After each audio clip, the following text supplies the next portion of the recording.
Hello, good evening, and welcome to this episode of Anima-saurous. Today, we're going to have a look at BoJack Horseman Season 6. Dear Diane, hello. This is a letter. Rehab is making me write a letter to a friend because I guess letter writing is therapeutic. I hear it did wonders for the Zodiac Killer. Anyway, rehab's going fine. God damn. So the BoJack Horseman Season 6 trailer has been released.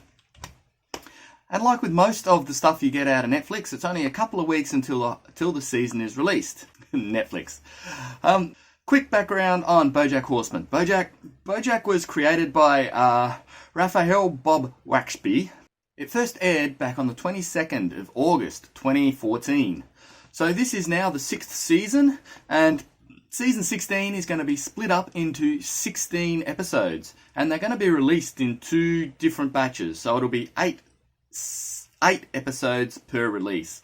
The first one is released on the 25th of October, and the second one is then going to be released at the end of January 31st, 2020. So it is split up into basically 2 short releases.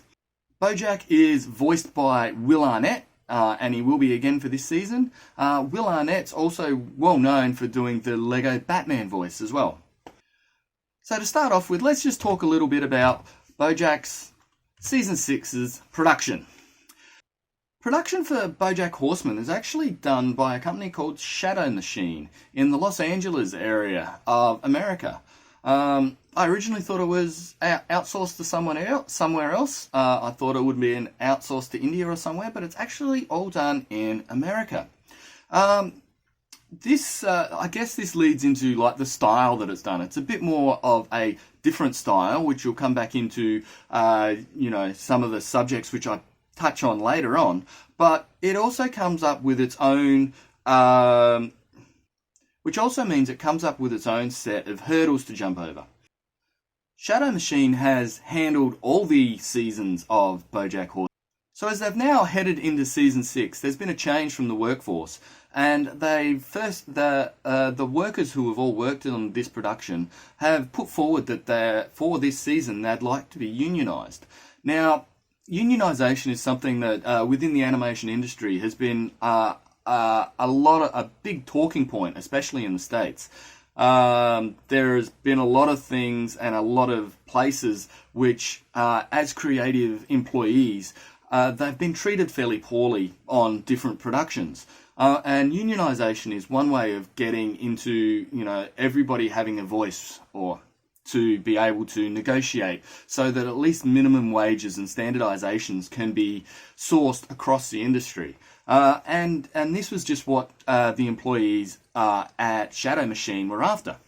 It came to a point where Shadow Machine didn't want this to go ahead for whatever reasons which they put forward. So early in 2019, the employees actually took a walk-off. It wasn't a long walk-off. They walked off of work for about an hour, but that was enough for the negotiations to start, so that Shadow Machine would at least then come to terms and talk with the employees about unionisation. Came out in a tweet after, I think it was about May sometime, then that everybody or all the employees were allowed to then unionise. As you can see in their tweeted photo, they've all got their union shirts on, which means that that's a good thing for all the employees to then have a voice, to be able to at least get minimum standards and some of the unionisation, so that there is a standard within the work practices world, so that all employees get a voice. So it was then great for the employees of Shadow Machine to then have a voice that could stand for all of them, and they could get a good work or a better working environment for them to work in. So something that's really gone into the longevity of BoJack Horseman is its target audience.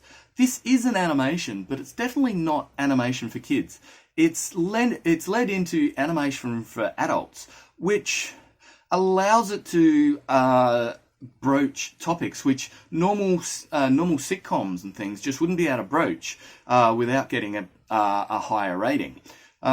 which is why some of the themes and subject matters which BoJack actually approaches are really cool and really refreshing to see that there is a voice in this sphere of animation to be able to talk about these things. Like in the trailer, it looks like BoJack has gone into rehab.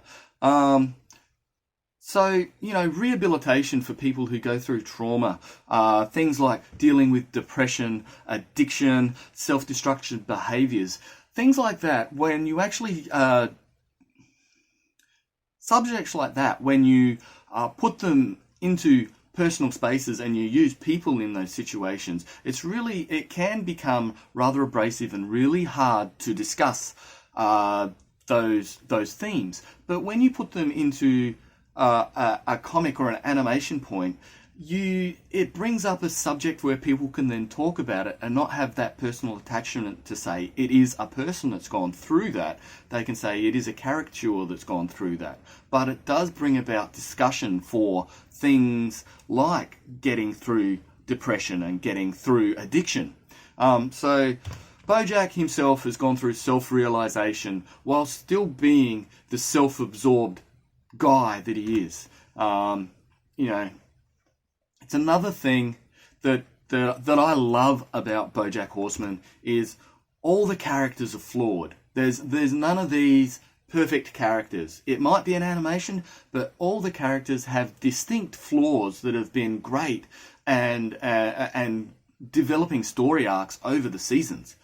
Like Mr. Peanut Butter through the trailer seems like he's coming to his own terms with, maybe he's not a happy dog.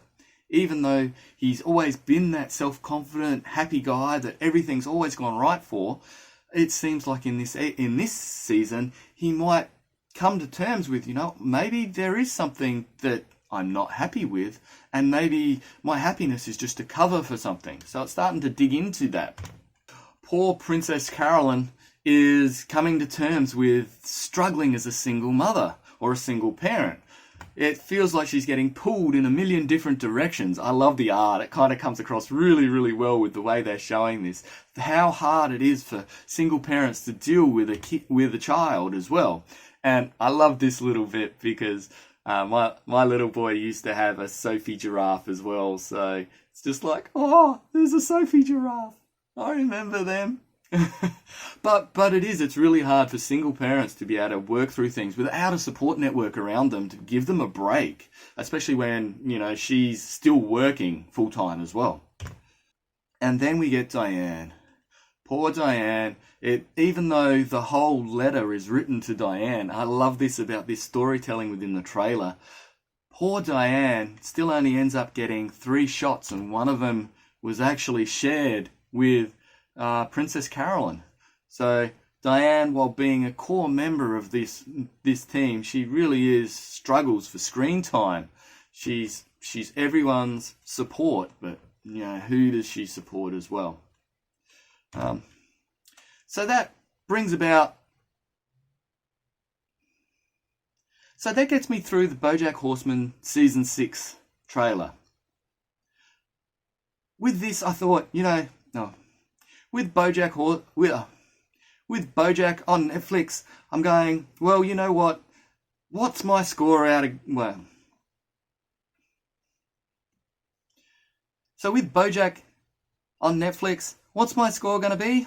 Well, taking into consideration that I do love what Netflix does. Ah, shit, I got time. If you love what Netflix does for animation, smash that like button.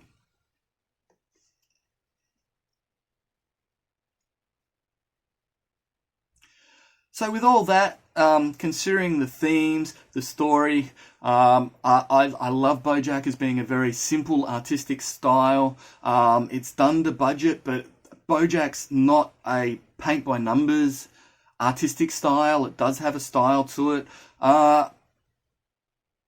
Considering everything that goes into BoJack and what has come through and where it's going for this final season, I've given it a 3.5 BoJacks out of 5.